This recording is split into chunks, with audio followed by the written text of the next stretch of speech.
It's every day, it's every day. You come here to hear the words that we say, and that's okay. Go ahead and stay. Pull up a chair or take a seat in the hay. Every day is crazy, but don't let that make you lazy. We are here to make your future look a lot less smoke and hazy. And if you stick with us throughout whatever situation, then you might just learn a thing or two about flotation. Daily solutions, float tank revelations, every planet revolution. All right. Hey, welcome everyone. Yeah, hey, welcome back if you've been here before too. Yeah, if you haven't, welcome for the first time. So that's Ashkahn over there. Yeah, that's me. And today's question is Yeah, what is it? Graham, what is it? Oh, there we go. I was just waiting, I was just going to kind of give you more cues.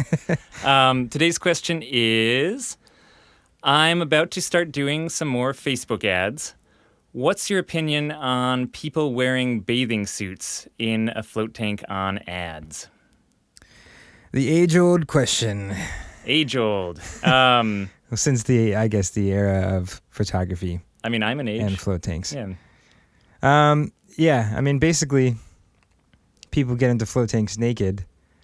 Yeah. But you don't want to just put out nudie photos in your advertisement. Necessarily. You don't necessarily want to put out nudie photos. Some places probably won't even let you put out nudie photos in your advertisements. Yeah. And so there's this sense, I think, where you do actually want to show people floating because you want to show what, the float tanks are big. You kind of want to show someone's whole body as well. Like, I think sometimes the concern is that people who have never heard of floating feel like floating is done in these little capsules and people think it's really claustrophobic. And so being able to show just that an entire human can fit in there and stretch out and it's pretty spacious is a nice way to advertise for the float experience. And usually people hire very tiny models when they... Yeah, like 5 feet. They get the shortest person they can and they put them in the float tank and use that for photography.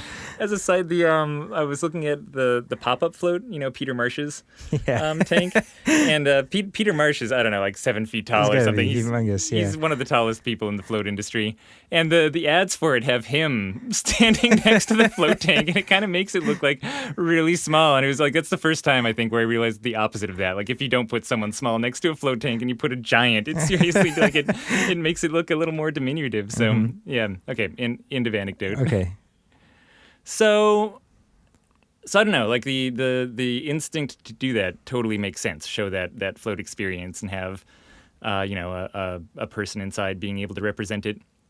And I also really don't like misrepresenting the float and having people wear stuff inside. Yeah, it's always weird. It's always weird to me to see bathing suits on people in pictures of float tanks.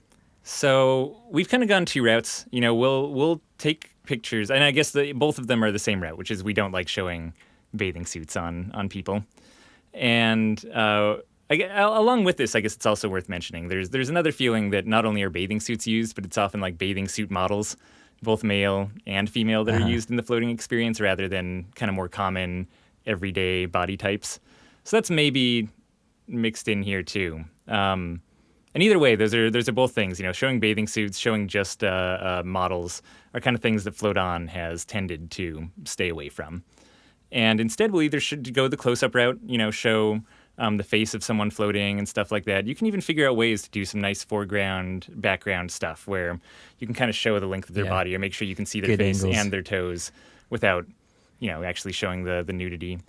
And illustration is the other way that we've gone about it. So actually kind of illustrating not too graphic, but kind of the representation of human beings floating without needing to actually take pictures of, nudies of different people in the tank itself and put those out there. But you could also blur things out. I mean, even that, like Mental Floss, the video that they did at our center is one of my favorite videos for that reason.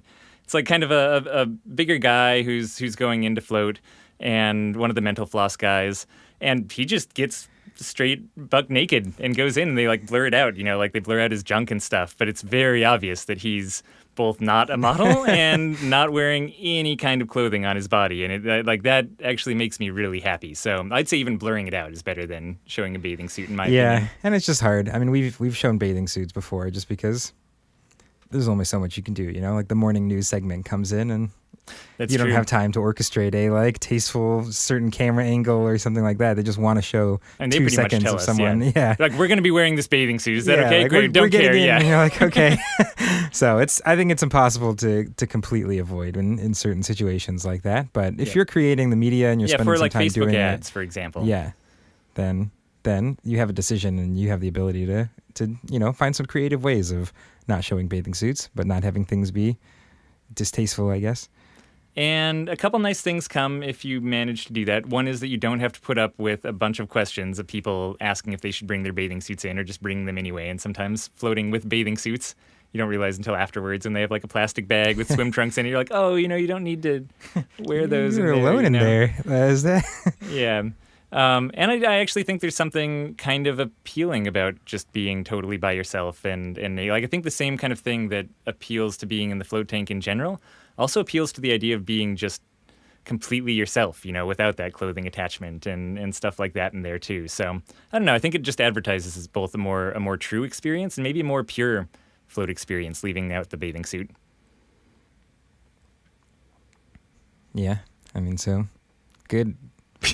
All right, if you want to come host the show with me, just go to floatanksolutions.com/new co-host, and we'll be filling the slot and taking some applications over the next week. Yeah, that sounds good. That sounds great.